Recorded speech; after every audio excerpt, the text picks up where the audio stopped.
Okay, so why don't we get going? We have almost 50 people on the line. I expect a few more to join. And showtime.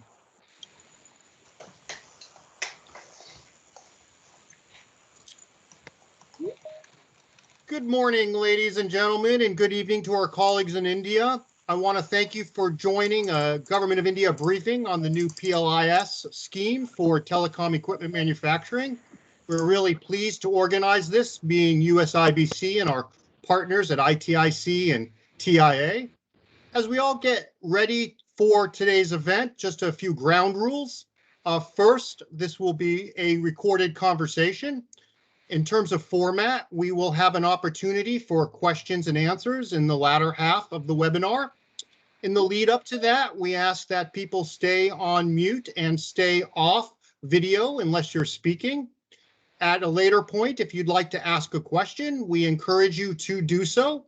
Please use the chat function. Please use the raise hand function. And if you'd like to, we will call on you and you can come on video and ask your questions.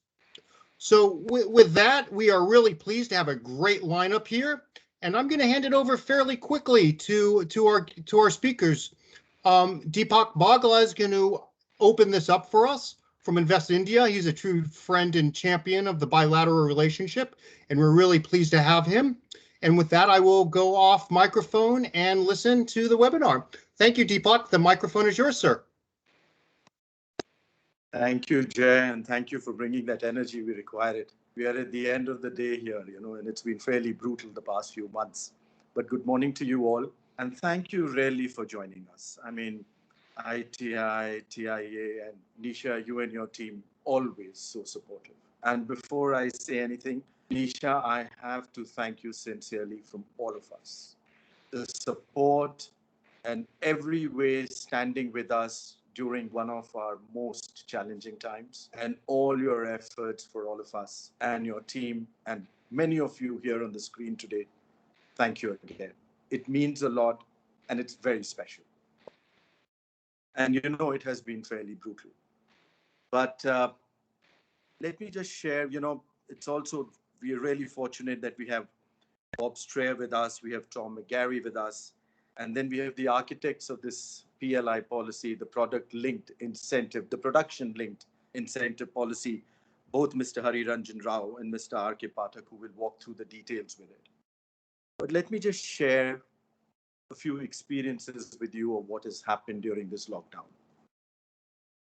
First is, our financial year begins on the 1st of April and ends on the 31st of March. So our last financial year, we've got an FDI of $81.7 billion. It's the highest ever FDI we've got in our history, even at a time when we had the most unprecedented lockdown and a crisis we were all experiencing. And what's more interesting is that when global FDI during this period was going down by 35 to 40%, our FDI went up by 10%. And today, India has now moved in ranks from last year to this year, from number 10 in FDI receipts to number 5. That's a big jump. And think about it at a time when we are in the midst of such a brutal pandemic. There are certain things which went around it. There were the policies which the government mentioned, and the government kept going and introducing new and new measures of ease of doing business. For each one of you, I do want to let you know, there is a special team. I have members of them here. Sham is there, Atul Bisht is there. Each one of you who would be looking at this policy will have a dedicated relationship manager to help you in every part of applying for this policy, to showing you what the opportunity is, to helping you with that application, to handhold you right through to get all the clearances. In the meantime, the government itself, and as led by the Prime Minister, a number of ease of doing measures have been introduced. A special, we will be launching that portal in the next 3 to 4 weeks. It's going to be a soft launch. You can come onto that portal. It's going to be India's single window, where you will come, put in your application. It'll be one consolidated application, which will get you approvals across all state governments and central governments. Then there is a special committee which has been set up under the senior most bureaucrat of India, the Cabinet Secretary, So any issues which are there which require quick approvals go up to that committee and they are done in that meeting there and then. All and everything to facilitate the investment journey in India.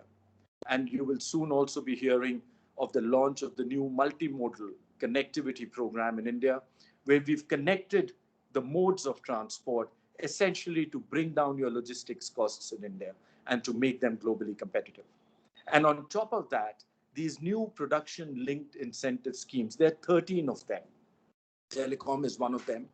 The interesting elements of this is that they have been formulated after very intensive and extensive stakeholder discussions. Nisha and all of you have been a part of that.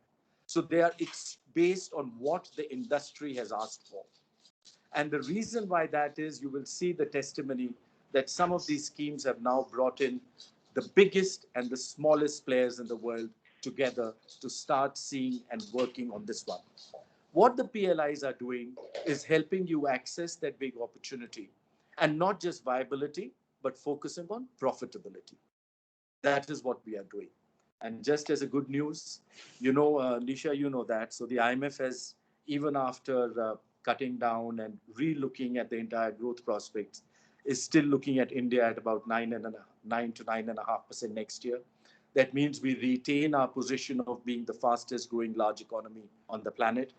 And I'm very encouraged towards that. I look at it as a sharp U or a V. And one of the reasons why I see that happened yesterday.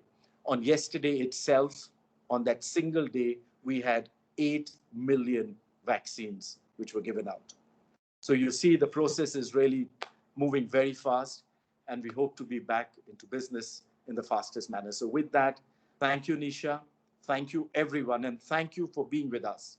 Any queries, anything, Invest India, USIBC, and all of us are going to be with you at every stage. Nisha, I take it back to you, and thank you once again for everything which you've done for us. Deepak, thank you so much, and thank you for joining us late in your evening. I know that your days and your evenings have been very long indeed for these many months. Good morning and good evening to everyone, and thank you again for joining us. Like Deepak, I am a true believer in the US-India relationship, the importance of this partnership, and particularly the importance of the economic partnership between our two countries. So I want to thank Deepak for all of the work that he and his team at Invest India have been doing these not just many months, but many years in really building the US-India corridor. Also want to thank the Department of Telecoms for taking time out of their busy schedule and doing this briefing with us. ITIC and TIA are important partners and association partners for USIBC and for the US Chamber, and we're really grateful to you, Rob and Tom, for joining us for this briefing, and we look forward to really doing more collaborative engagements with you in the future as well.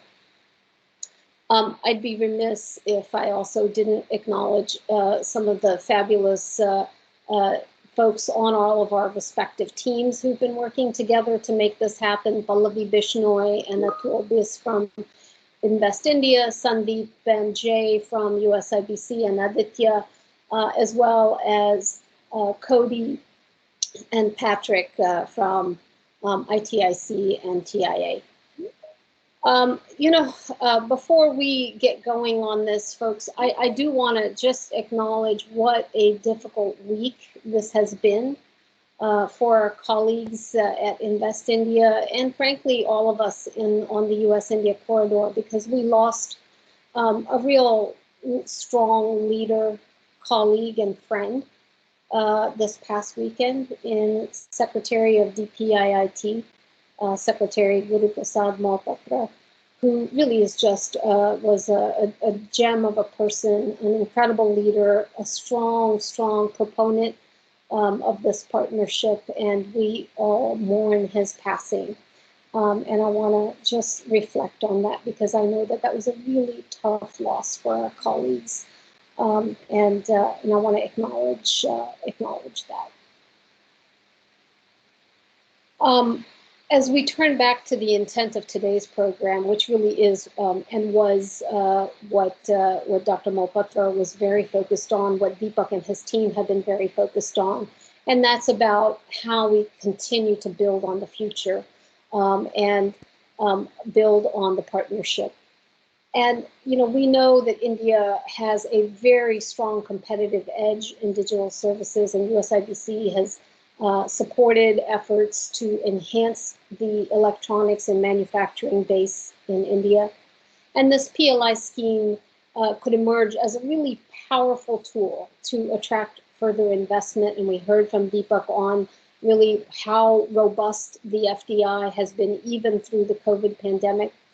But we want to make sure that the Department of Telecoms and others in the government look at this holistically and look at the whole manufacturing ecosystem really holistically.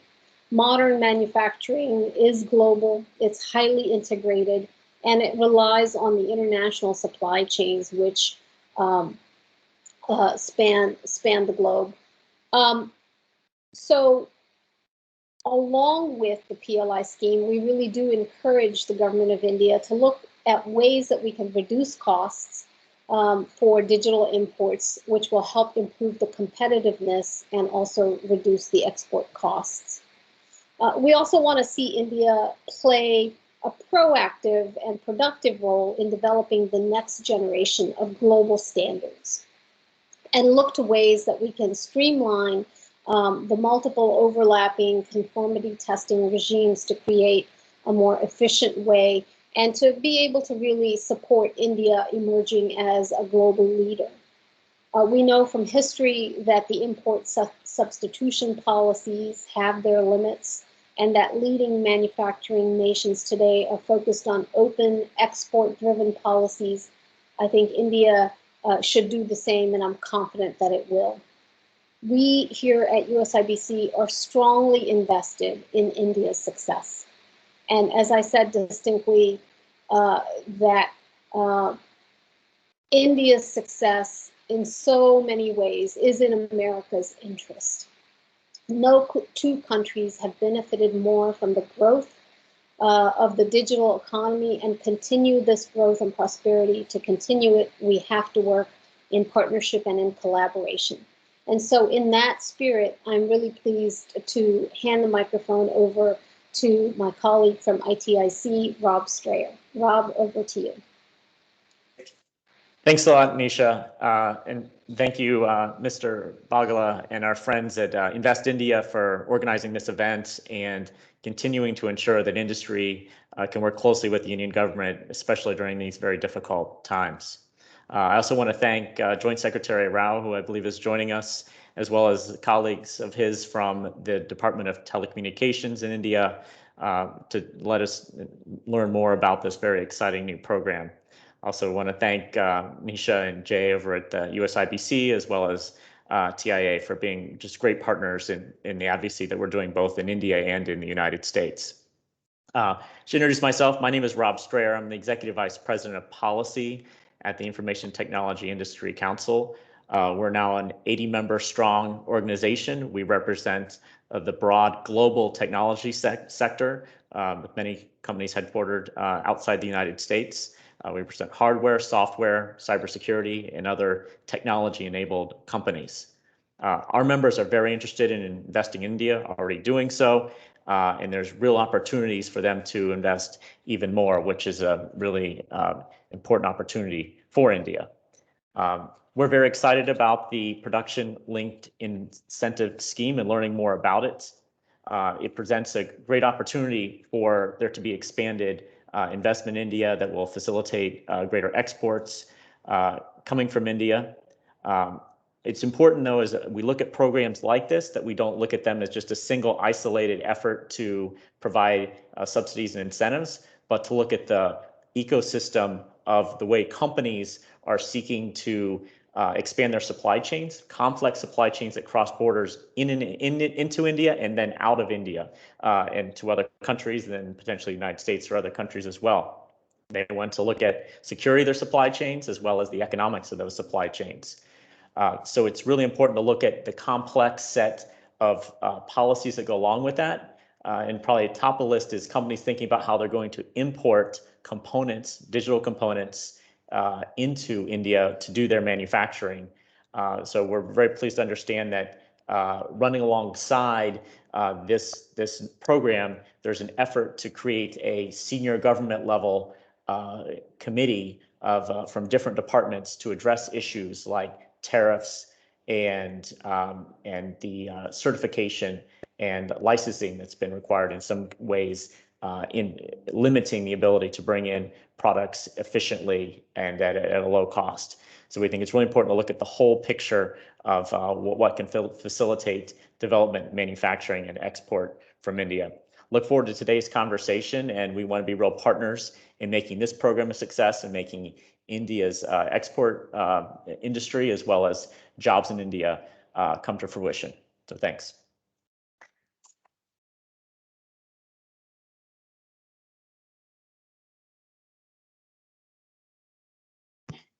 Tom, over to you, sir.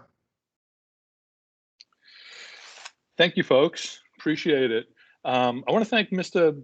Bagla from Invest India, our partners at USIBC and ITI, and all the representatives of the Indian government who are on the call today. Really appreciate you taking the time to speak with us.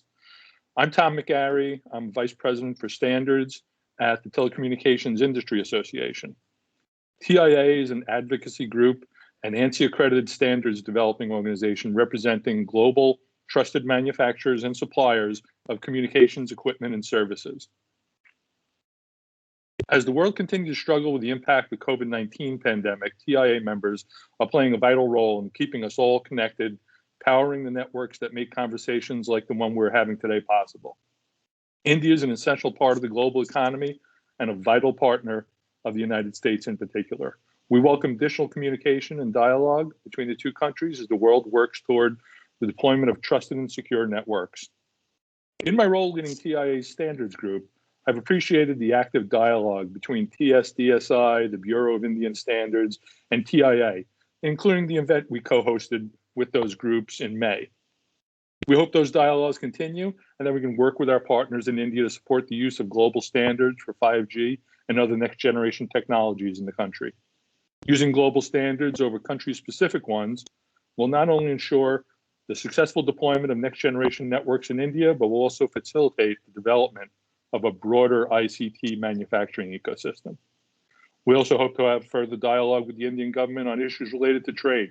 We believe that the more India aligns with global rules regarding technical barriers on trade and tariffs, the better positioned it will be to capitalize on changing supply chains. Again, I want to thank everyone for joining this conversation, and we look forward to more opportunities to work together in the future. Thank you.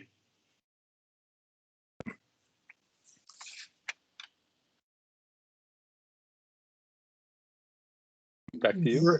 Great. If the Joint Secretary could come online, sir, you're next. Thank you. Am I audible? Yes, sir. Thank you very much. It's indeed a pleasure for me to be part of this August gathering, and good morning to all of you.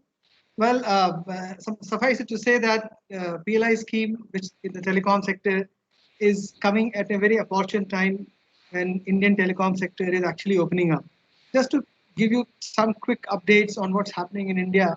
In this 2021, India is the second largest telecom network globally, with 1.18 billion telephone subscriptions and 765 million broadband subscribers. If you look at it, this is a sector which is the third largest sector in terms of FDI inflows, and Mr. Deepak Bagla just gave you the numbers, which are phenomenal in terms of growth, despite all the negativities of COVID that we are all going through. The telecom sector in India supports 4 million direct and indirect jobs, and despite all this, the data prices in India have been consistently lowest in the world. Now, India contributes highest to the global mobile data traffic per smartphone at 14.5 GB per smartphone per month. And now that the 5G rollout is also on the anvil in the country, we expect huge gains in terms of investments in terms of mobile phones in 5G sector as well as the collective capital expenditure. What are the demand drivers? If you look at it, the Digital India campaign of Government of India, which provides USD 1 trillion business opportunities by 2025, a large consumer base of 1.2 billion citizens actually is an ideal situation for any kind of planning to increase penetration of telecom products and services in India. Recently, two flagship schemes called BharatNet, where Prime Minister has announced that each and every 600,000 villages in the country would be connected, laid with optical fiber cables, and PM Money scheme, whereby large number of public Wi-Fi hotspots will be installed all throughout the country. Now, telecom is a sector in India where 100% FDI is allowed in the sector, and out of this, 49% comes through automatic route. This PLI scheme, which is with a financial outlay of $1.7 billion, is essentially aiming to boost domestic production of high-value products and strengthens India's supply chain. My colleague, Mr. Ake Pathak, will be shortly giving you the details of the scheme and also how to go about it. But I only want to say and close my case here that our investors from USA have been one of the most prominent investors in India. Indian telecom sector is the closest ally and friend of US companies. And I'm sure this is an opportunity which nobody would like to miss. We, with open arms, want to welcome everybody and want everybody to take advantage of this and let it be a win-win partnership for all of us. Thank you very much. I will request my colleague, Mr. Pathak, to briefly talk about the scheme and the details. Thank you, sir. I'm sure I'm audible. So, good morning, ladies and gentlemen from US, and good evening in India. So, I'll be just briefly sharing these details of PLI scheme, and subsequently we have question and answer. So, I would like to welcome our guests from US IBC, TIA, ITIC to this meeting. Next slide. This PLI scheme has been announced by the government by notification dated 24th February, and we have recently issued its guideline on 3rd of June. Basically, this scheme is applicable since 1st April 2021, and in this case, the investment in this scheme is for the 4 years, for the first 4 years of the scheme, whereas the incentive in this scheme will be for the 5 years, 1 more years, means after you do investment in 4 years, you get incentive in 5 years. We have two categories, one called MSME, that is micro, small and medium enterprise. In India, that's one category of registration. So if any company is registered in India under this category, in that case, they'll be getting incentive starting from 7% in the first 2 years, and then 654 from 7% to 4%. In case of any other company which is not MSME, in their case it will be from 6% to 4%, 6, 6, 5, 5, and then 4. Application window in this case has already opened from the 4th June till 3rd of July this year. So it has already started. We have already announced the guidelines, detailed guidelines of this scheme, which has been amended at 18th June. So that's all the details are available. Target segment is in this case will be the next generation technology. One can see they are the core transmission equipment, and subsequently it's given all the details of what are the various active electronic which is covered, 4G and 5G equipment, and their further next generations also over the next 5 years. Same way this access and customer premises equipment, including the Internet of Things and switches and routers. So they are all covered. So whatever the various active electronics required for any next generation technology in India, that's covered here are the word. Budget outlay, as has been just shared, it's the US dollar 1.7 billion. Under this scheme, we have done a reservation, one can say, for the smaller company, that is 135 million. For this project, we have appointed one of the financial institutions should be at the project management agency, and they will be assisting us on behalf of Department of Telecommunication. Next. These are the various details that these products will be covered under this scheme. It means if anyone is manufacturing or plans to manufacture these products in India, they are all welcome to invest within the given parameters, which I will be just discussing in the next slide. Next. This is very important table. It gives that whatever I just shared earlier, that in case of micro, small and medium enterprise which is registered in India, so anyone can register under this, and that's very simple.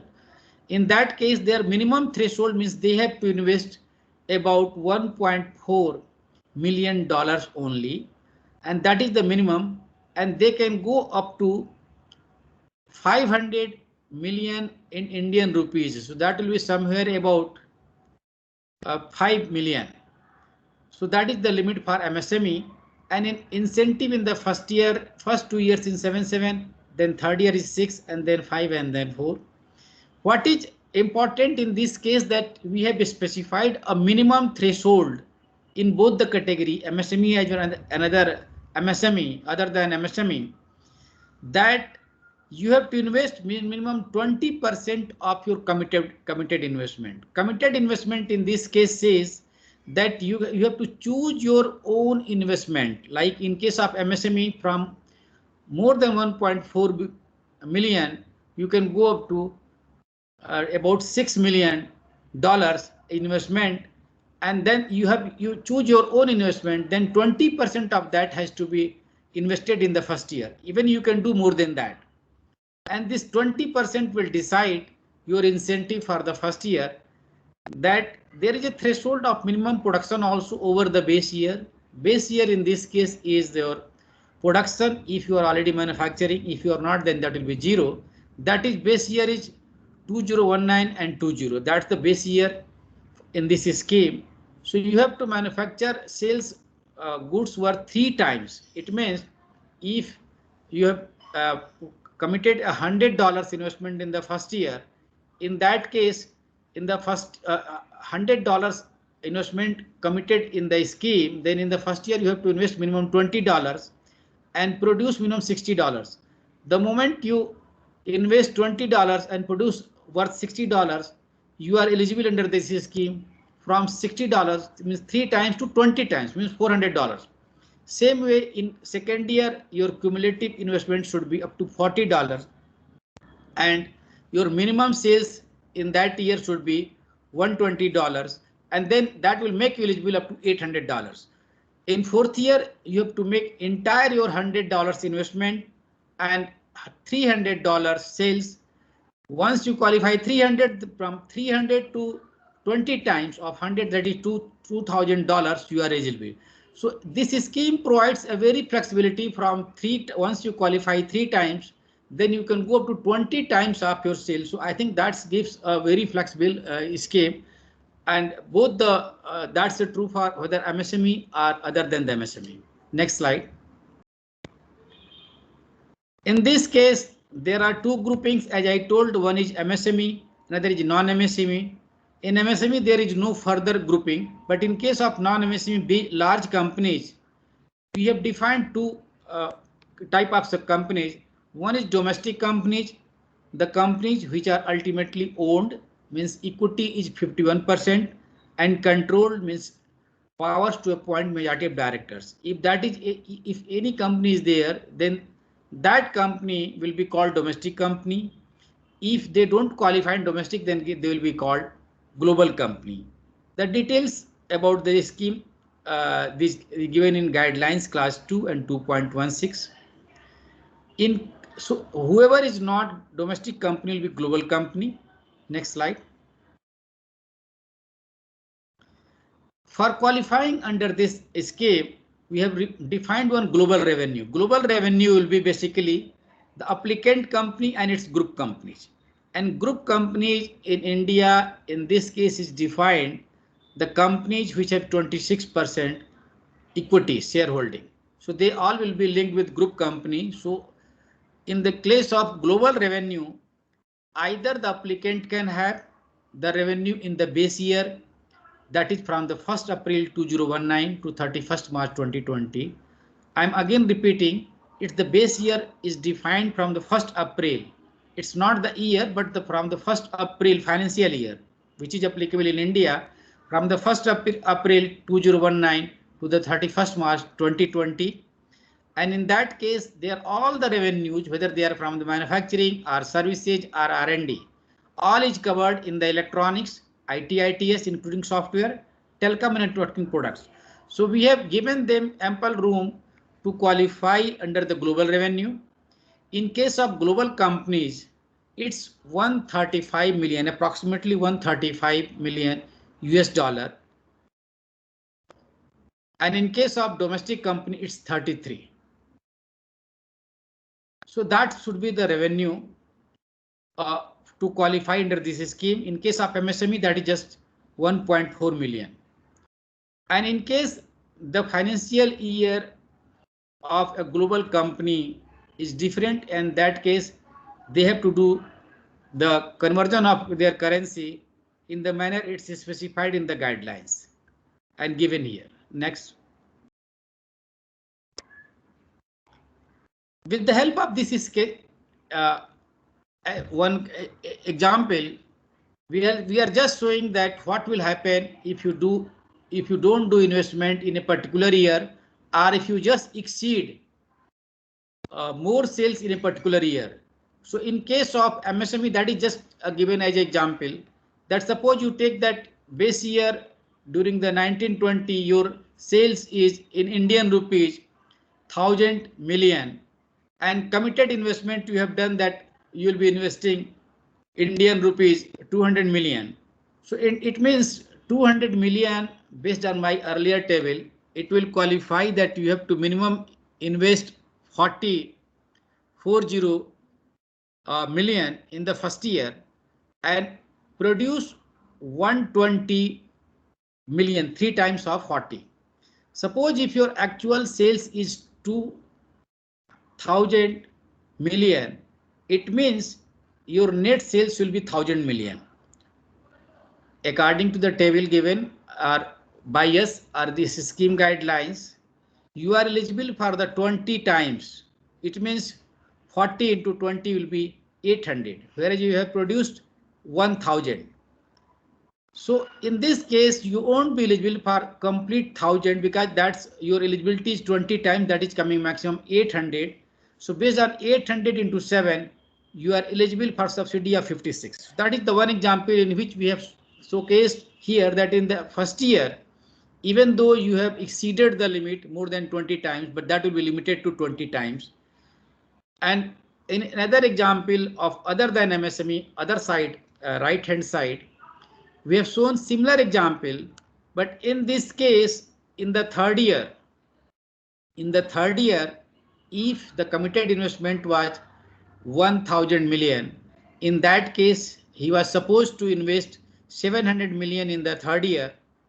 And if actual sales is 12,000 million, whereas his 12,000 million and he is supposed to do the 2,100. So if you just make it the minus base year means 10,000 million, then it will come just 2,000. So 2,000 is less than 2,100, whereas he is supposed to minimum sell 3 times of committed investment, that is 70%, 700.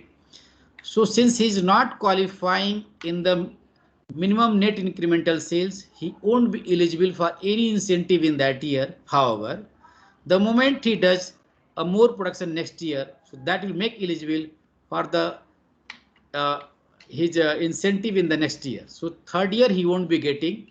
So with these two examples, we have just shown here that even if you exceed more than 20 times, then that will be limited to 20 times. But if that is less than 3 times, either investment, either sales or cumulative your investment, in that case, in that particular year, you won't be eligible for any incentive. So that is as per the scheme guidelines. Next. In this scheme, the eligible investment in plant and machinery is given in the guidelines. You can go through the guidelines, but all the investment in plant and machinery and associated that is will be eligible.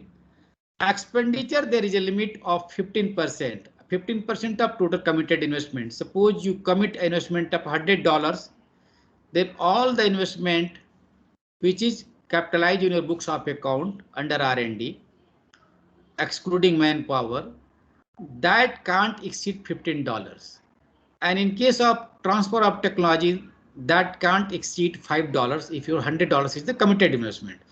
So it means there has to be about $80 investment in your plant and machinery under this scheme, because we want that you do substantial validation within the country. And for the more details, you please refer the scheme guidelines under the investment. Next. These are the selection criteria that in this case, the selection will be based on the highest to lowest committed investment. As I told that committed investment has to be decided by you. In case of MSME, that has to be more than 100 million Indian rupees. In case of bigger units, it's had to be 1,000 million in Indian rupees. So that will be the deciding criteria. Once you choose your committed investment, anything upper than that, then based on that we'll make the shortlisting, and then shortlist 10 eligible MSME and non-MSME. And within the 10, there is a provision of 3 domestic companies for shortlisting. In case the list contains more than 3 domestic companies, the companies where domestic equity is more than 51% and they are control owned and control both. So there will be shortlist 3. If that is more than 3 already within 10, there won't be further, all will be awarded. But if suppose we don't have the 10 company within the 10 and they are at a 12th position or 13th position, but still qualify from the minimum investment clause, in that case, at least 3 will be within the 10. Let me again give one exception that since this under this scheme we have 1.7 billion US. So till we have the fund available, this number 10, whatever I am saying, that will increase till we exhaust our money. So just 10 is not the one can say fixed number. It will depend upon the each category separately, whether it will be 10 or 20 or 15. In case of that is given in case of eligible expenditure excess of limits, any category, the eligible applicant for given category, that is important, given category ranked in the following order. So we have just specified that also in the guidelines. So there is no ambiguity for anything. You just please refer the scheme guidelines. Next. So these are the various timelines we have specified as a transparency for the information of all the applicants, and they are all available on the scheme portal, which is specifically meant for this. So registration is already open now. Application, they can submit further applications also from the today, that is also open, and we will be doing the scrutiny by 15 working days once after 3rd July. But these are the maximum time which is given for the processing. The actual time will be always less than that. It can be any day, but that is the maximum time the government has committed to clear these applications. Next. Now I have come to the last slide of my scheme. Anyone interested can log in to PLI-telecom.udayami, that is given udyamimitra.in. That's the scheme portal being maintained by PMA SIDBI, and it has these sections: registration, scheme information, frequently asked question. Even we have specified the mobile number of the particular person and email. In case of any problem, you can either come to directly to Department of Telecommunication, Invest India, and SIDBI, and all the details are given, so you can register and even file your applications. With this, I think I will just close it and back to organizers. Thank you. Great, thank you. That was super informative. I presume that we'll be able to share those slides with our participants going forward, and we'll make that happen. We're going to move into the question and answer period. Eshtaham, please go off mic, and you're going to go ahead and lead that. I did see a couple of questions in the chat, and typically what we ask people to do is come on screen and ask the question, just giving the first two folks up front. Osama Rahman, if you want to come on screen, former US IBCer, and then we'll follow up with Biju. I see that your hand is raised, and then I'll hand the microphone over to Eshaham. Thanks, Jay.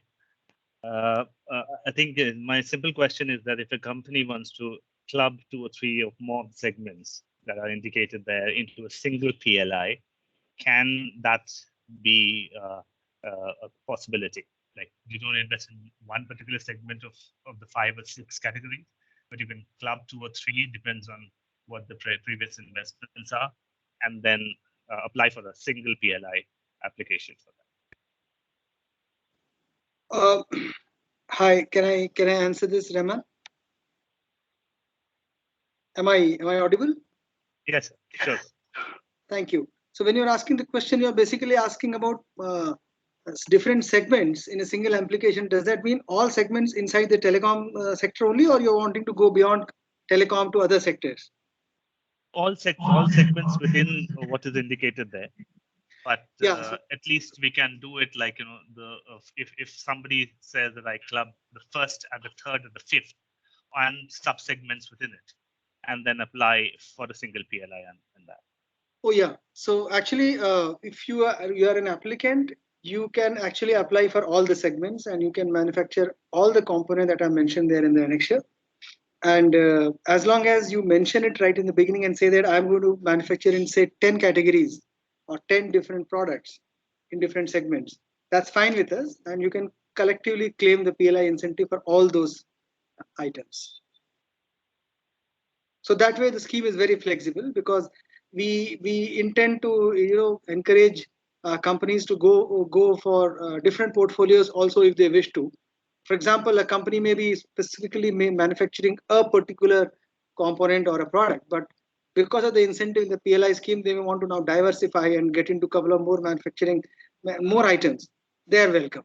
They can pick up more than one item, and they can select for all of them and claim incentive for all of them. That's right. That's helpful, sir. Thank you. Thank you. Thank you, Jay, sir, for that answer. I see Mr. Biju's hand raised up. So, Mr. Biju, if you could ask your question, please. Yeah, hello. Can you hear me?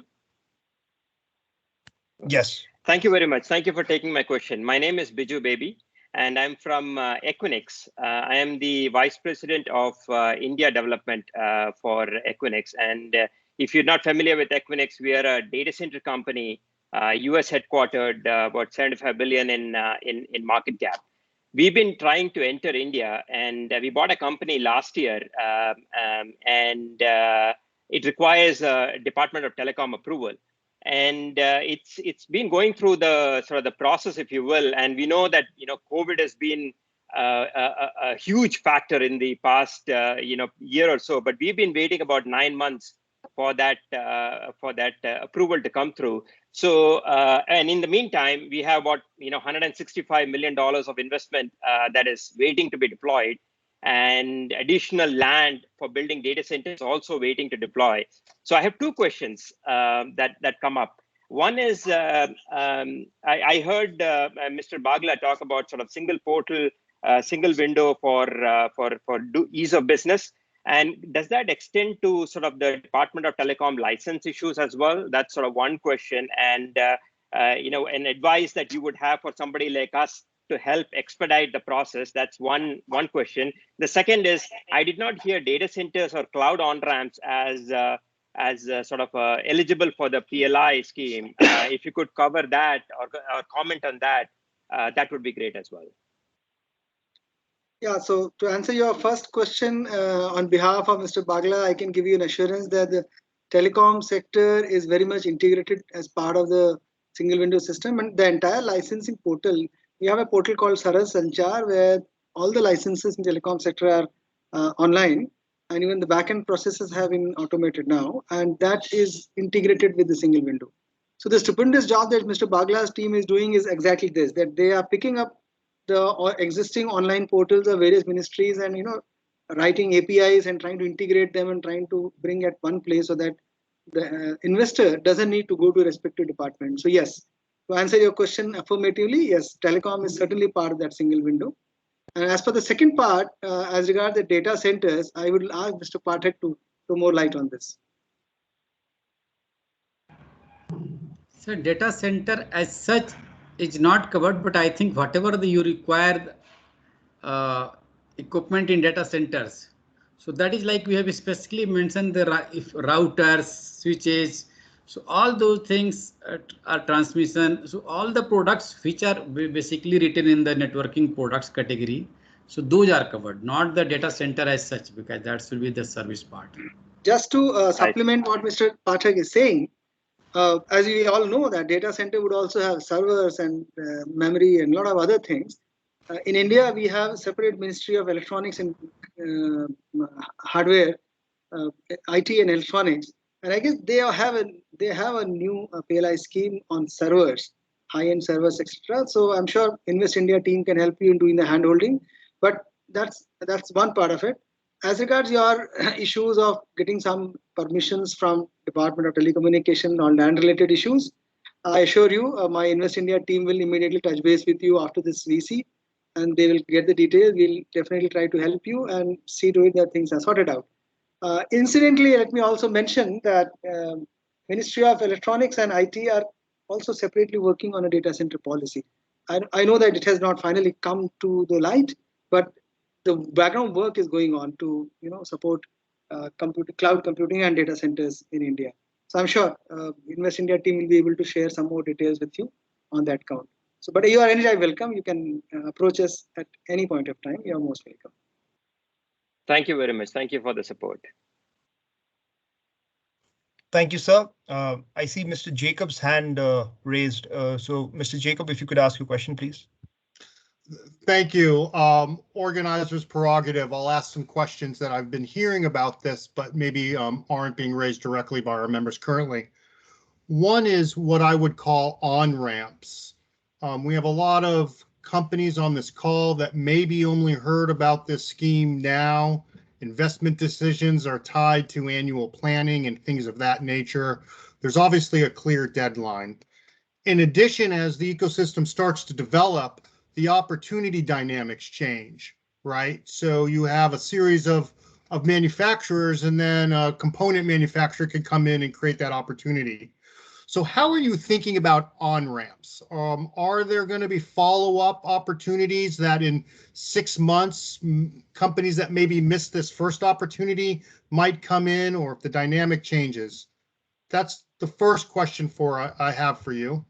And the second question is what's next? Is after the sort of networking equipment, are there going to be other PLIS activities in other types of equipment? I mean, I could throw a few out there for examples, but India's opening up its SATCOM market. SATCOM manufacturing VSATs is an opportunity. Geospatial market is opening, so there's ground stations. I'm just throwing out that as an example. Are there follow-on PLIS schemes that DOT is looking at? Two separate questions, and I'll go off video and mic. Thank you. First question is regarding what is going to happen to the scheme after 6 months in case there are somebody who is left out at this point of time in applying and makes up the mind a little later. Will it be possible for them to enter the scheme? I think that's the question. To answer your question, as of now, 3rd of July is the last date for registration and participation in the scheme. But as I understand the telecom sector, almost every product manufacturer does not manufacture product himself. There are people who also do it through contract manufacturers. So For example, I have seen so far a lot of American contract manufacturing big firms have already registered themselves. So to that extent, if your product is something which is being manufactured by those contract manufacturers who have already applied in PLI scheme, you can easily piggy ride them on the back of it, because for them, having come into the PLI scheme and participated in it, they would keep on looking and scouting for more orders so that they can keep ramping up their production in India. So if any company in, say, America, who has a product which they already get manufactured with the help of contract manufacturers in US, in other markets, and if they want to bring them now manufactured in India because of an incentive, that's exactly the whole objective of the scheme. So to that extent, somebody who is going to piggy ride an existing PLI partner, time is no constraint. He can come in at the year 3 and add a lot of value to the manufacturer, and that can get added, and the incentives have to be then passed on by the contract manufacturer to the original equipment manufacturer. That's one. Second part could be that what if will the scheme be open to more number of people, say after 6 months or 3 months afresh? That's the second part. As of now, the scheme does not has the provision, but scheme does not foreclose it either. So it will all depend on the way we get the response in the first round and the way companies participate and say that how much is the incentive they are ready to take. So in case there are more incentives left with us and the government thinks that, yes, I think we can give another shot to bring in more people who are interested. And if the interests are also being, expressed by a couple of interested partners, why not? I think the scheme is not closed as of now. But yes, if on the day one itself we are getting the total response and the entire money is getting blocked, then naturally we'll have to wait till the budgets open up and increase and all that. That's first part of your question. The second part of your question was, this is regarding, I'm sorry, I missed out the second part of the question. Are there other telecom equipment segments that you may be looking at beyond the core one? Yeah, you talked about satellites and other. So the list, currently the list that is published itself is very exhaustive as far as we understood. But there is a window which says that in case there is an interest on an ongoing new segment or new kinds of products, those can be added into the list.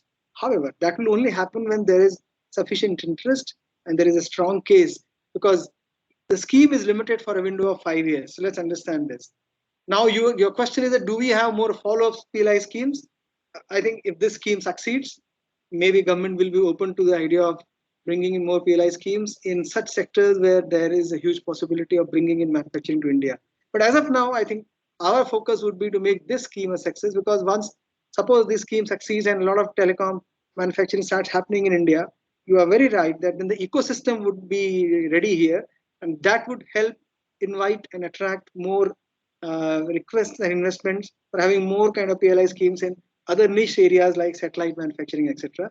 I'm not closing the doors. I'm not saying that no, that's not possible, but it's something that we have to wait and watch and see how this particular PLI scheme succeeds and how do we get the traction and interest from the investors community. Thank you.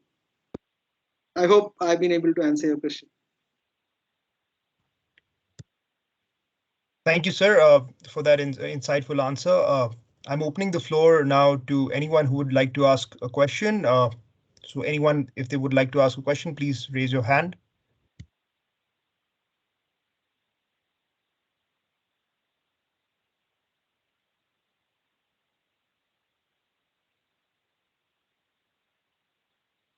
Right, I see Mr. Shesh. So if they would like to ask a question, you can go ahead. Sure. Can you hear me? Yes, we can. Okay, great. So thank you for this presentation. My question and comment is really not terribly relevant to what we're doing right now, but one of the concerns I have in making large investments is that the approach here is to obviously build a large manufacturing ecosystem, but manufacturing over time will lose momentum without innovation and without research and development. And I compare India to let's say the US and China and other countries, and I'm hoping that at some point that there is serious consideration given to that aspect of of encouraging and giving incentives for R&D and R&D innovation, because that's about the only way that you can sustain long-term growth momentum. 3 years from now, what you build in today will be out of date, and you have to reinvent. So, I'd like to hear any comments, or even if this is something that the U.S. India Business Council should take up as an ongoing subject, for the future. Thank you. Thank you, Mr. Shesh. You have hit the nail. And to be very honest with you, Mr. Pathak is smiling loud because we already have worked on a roadmap for such kind of an incentive scheme where we want to promote and help R&D in India, IPRs in India, and so that the research and innovation and R&D in India goes global. And you will understand that will have to be slightly differently structured than the current PLI scheme, the way it has been structured, because the focus will have to shift from manufacturing to R&D. So yes, we are on the job, and we will be more than happy to get your advice and your suggestions on that. And I will request my team in Invest India to constructively engage with you as IBC and other esteemed members who are present today to give us input and feedback. How would you like a scheme to be? That is something that I pose a question today to all the audience here, and we'll be very happy to come up with something like that, because it's there on our cards. We are working on it, and as I said, the way we designed it for PLI, we would like to also take a lot of input and feedback from all of you when we finalize that scheme. Yes, thank you. Thanks, and I know Mr. Pathak and hello there. For me, this is more of a personal journey than a journey that representing my company. So, thank you. Thank you, sir, and thank you, Mr. Shesh. We have a question in the chat box from Mr. Arinandam. He says, how does PLI scheme reinforce the requirements of public procurement, preference to Make in India 2018? Is there a thought to creating an interplay between PLI and the above scheme?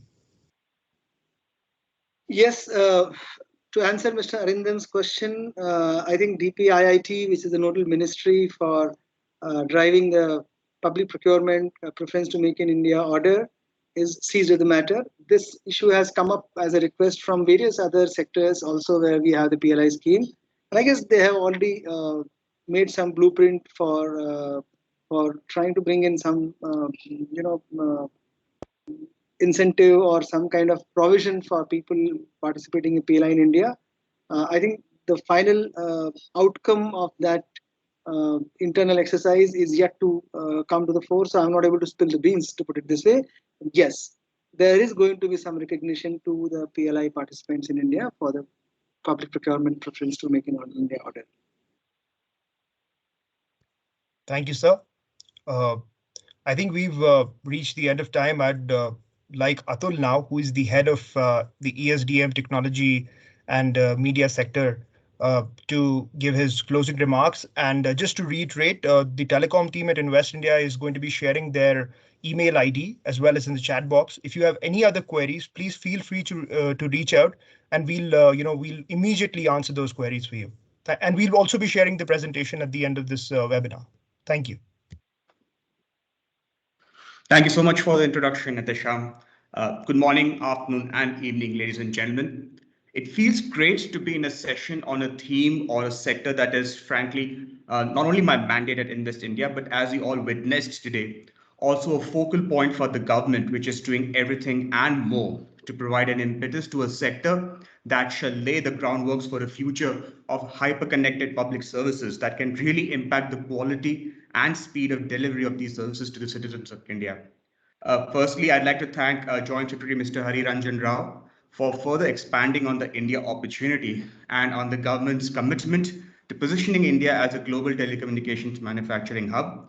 I'd also like to sincerely thank Deputy Director General Mr. R.K. Pathak for walking us through the existing telecom manufacturing ecosystem in India and the central incentives and scheme that should re-energize this ecosystem, laying the groundwork for the next technological and societal leap.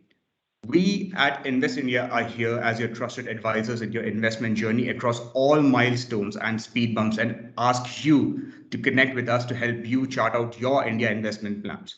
Again, we'll be more than happy to meet you one-on-one and shall also assign a dedicated account manager or SPOC if we haven't done so already. These are unprecedented times, and they are unprecedented because of the opportunities on offer.